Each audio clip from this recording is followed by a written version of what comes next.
안녕하세요. 뉴스와 사람들입니다. 21일 김민석 새 대표의 최고위원 지명권에 대해 최민희 수석 최고가 절차적 과정과 약속 파기의 문제를 제기하며 재고를 요청하였고, 이성윤 최고는 당원을 준수해서 최고위원을 지명해야 한다. 한민수 최고는 공약 파기와 일방통행 발표에 유감을 표하지 않을 수 없다며 바로잡아달라 요청하는데, 이것이 하루 만에 봉합되었습니다. 21일 최고위원회의에서 최민희 의원은 이렇게 발언했지요. 한 두 가지 정도 죄송한 말씀을 드리려고 합니다. 저희가 전대 기간 중에 청년 최고위원 의무할당제에 대한 논의가 있었습니다. 근데 이미 전대가 시작된 이후에 논의가 시작되다 보니 그게 제대로 그때 수렴이 안 되었습니다. 근데 그때 김민석 대표께서 당원 당규를 고쳐서 이후 전대에서는 청년 최고위원이 의무할당되도록 하겠다고 약속하셨고, 저희가 가급적이면 2030이 참여하는 경선을 하려고 했는데 이런저런 당내의 미비 때문에 경선은 못하지만 좋은 청년 최고위원을 임명하게 될 것 같습니다. 그러나 이 당원 당규를 고쳐서 다음에는 의무할당이 되는 부분은 대표께서 약속하셨기 때문에 꼭 지키시도록 이 또한 제가 감시하도록 하겠습니다. 그 다음에 또 하나가 있는데, 이번에 저희가 또 한 분의 최고위원은 노동 플러스 강원도 출신이라는 두 가지 의미로 선택하게 되었습니다. 그런데 저희 이 당원 당규가 조금 보완이 돼야 되는데, 그 전략 지역에 대한 보다 명확한 규정을 저희가 같이 해 나가도록 하겠습니다. 김민석 대표는 이렇게 발언했습니다. 그 다음에 아까 최민희 의원님 말씀 주신 다음 정당대회에서의 청년의 여성과 같은 5인 선출에 들어가는 당원당규 개정은 사무처에서 주관해서 적절한 논의를 좀 해주셨으면 좋겠습니다. 이게 수기를 해야 되는데 수기를 해서 처리할 수 있도록 저희가 하겠습니다. 지난 김어준 총수는 전당대회 이후 이재명 대통령과 민주당의 상황에 대해 이렇게 발언했지요. 김민석 당대표가 된다면 정청래 이제 의원이 되겠죠. 의원이 가장 중요한 파트너가 될 수 있어요.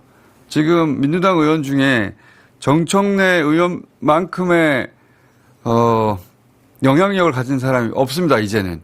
그렇죠. 영향력을 전당대회를 통해서 가져버렸거든요. 네. 그렇죠. 적지 않은 또 득표를 지금 했고. 그러니까요. 왜냐하면 이제 정청래 후보는 정청래 후보 개인기로 돌파한 거고, 누가 봐도 김민석 후보는 본인의 노력도 있지만 명픽이라는 측면이 있기 때문에. 김민석 당대표가 된다면 당대표로서 어떻게 통합할 것인지, 네. 그리고 정청래 의원과 어떻게 관계를 맺을 것인지, 정청래 의원은 그러면 청와대하고는 어떻게 관계를 맺을 것인지, 이런 시그널들이 1, 2주 이내에 잘 정돈돼서 나오지 않으면 이거는 막을 수가 없어요. 김용 후보 탈락은 개인적으로, 김용 후보 개인으로는 굉장히 받아들이기 힘들 거라고 봅니다. 동시에 민주당 의원들에게 전해질 메시지도 무척 예사롭지 않을 거예요. 친명이라고 내세우는 것이 자기 정치에, 자기 당선에 도움이 되나? 의원들이 이제 따지기 시작할 거란 말이죠. 곧 총선이 있으니까. 자기 선거가 다가오니까. 네. 청와대로선 의원들이 그렇게 생각하기 시작하는 게 지금 지지율 빠진 것 이상의 위기입니다. 그래서 당청이 머리를 맞대고 이 문제를 심각하게 함께 고민하고 대응해야 합니다. 지금 민주당 새로운 지도부가 이제 여러 가지 욕심, 여러 가지 비전, 여러 가지 과제들을 안고 하고 싶은 일이 많을 텐데 이거부터 해결해야 돼요. 이게 해결되지 않잖아요? 어떤 성과를 내도 그 성과를 해석해 주지 않습니다. 어떤 일을 해내면 그것이 무슨 의미가 있는지 후화 지지층들이 자기가 우선 해석한 다음에 그걸 남들에게 자발적으로 유포하고, 선거 때는 그 자발적으로 유포시킨 자기 논리를 가지고 옆 사람들을 설득하고 그러면서 선거를 이기는 것이고, 이 사람들이 매우 중요한 사람들이에요. 이 사람들이 이 일을 안 하잖아요? 그럼 어떻게 선거에서 이겨? 근데 그런 사람들이 이번 전당대회에서 확인한 바로는 코아 지지층의 절반 가까이 되는 거예요. 절반이 뚝 잘려나갔으니까 어마어마한 거죠. 이걸 해결해야 다른 모든 게 유의미하게 작동할 수 있습니다. 이것도 급하지만 다른 걸 먼저 해야지. 아니에요. 이것부터 해야 돼요. 그 시간도 많지가 않아요. 왜냐하면 이제 전당대회가 일단락됐으니까 어떻게 하는지 보는 그런 일종의 허니문 기간이거든요. 이 기간을 잘 보내야 됩니다. 그렇지 않고 그냥 똑같네? 하면 관심을 끊게 돼요. 그러면 8년 지나서 달라진 북한을 바꾸기 힘든 것처럼 불가능한, 국면을 지나가면은 몇 배나 힘들고 어려운 일이 됩니다. 제가 반복해서 얘기하는데 열심히 성과를 내면 되겠지. 아니에요. 김민석 새 대표가 정청래 측을 반드시 끌어안아야 하는 이유는 또 있습니다. 한국사회 여론조사가 18일에서 19일 실시한 정기조사에서 이재명 대통령의 국정운영 평가는 긍정 42.8%로 연구소가 정기조사를 실시한 이후 최저치가 나왔고, 김민석 대표의 향후 당 운영에 대한 전망은 긍정이 38%, 부정이 44%가 나왔습니다.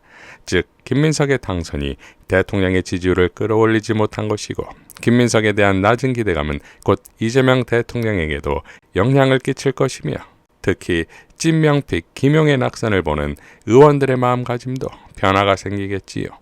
유명 정치패북러 빅초이는 다음과 같이 밝혔습니다. 정청래 신흥맹주의 등장.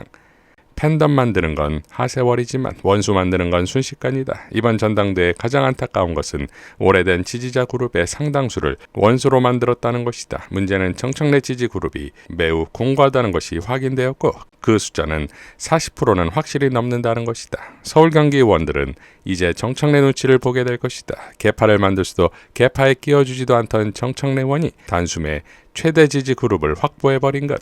호남은 의원수가 다해도 40석이 안 되지만 서울 경기는 100석을 훨 넘는다. 비슷한 당원이 있다고 해도 밀도에서 비교가 안 되는 땅을 청래형이 가져갔다는 것이다. 이 지점이 특히 재밌는 것이 서울 경기는 대통령의 지지 기반 그 자체였는데, 대통령이 김민석을 저렇게 밀었는데 본인 지지 기반은 정청래에게 갔다. 화합이니 통합이니 허울 좋은 레토릭으로 되지 않는다. 지지자 감정선을 이렇게 건드리고 화합이 될까? 그런데 역설적으로 정당은 이게 좋다. 무관심보다 서로 으르렁대는 세력이 싸울수록 좋다. 이명박근혜 세력이 싸울 때의 국힘은 오히려 매우 잘 나갔듯이 영웅은 이렇게 탄생된다 라고 밝혔습니다. 자, 이러한 상황에서 조이대 응징에 대한 첫 조치가 전국에 조이대는 물러가라는 현수막 개첩 지시라는 것과, 왜 현수막이야? 현수막은 난데없이. 이제 대표된 지 며칠 됐다고 그만해 좀. 대표 아이디어야? 언론 보도대로 민주당 TV를 만드는 이유가 겸공과 대적하겠다는 발상이라고 한다면 이는 필연적 실패입니다. 김민석 새 대표의 이재명 정부 성공을 위한 민주당 탄압의 실행을 지켜보겠습니다. 이상 뉴스와 사람들이었습니다. 시청해 주셔서 감사드립니다.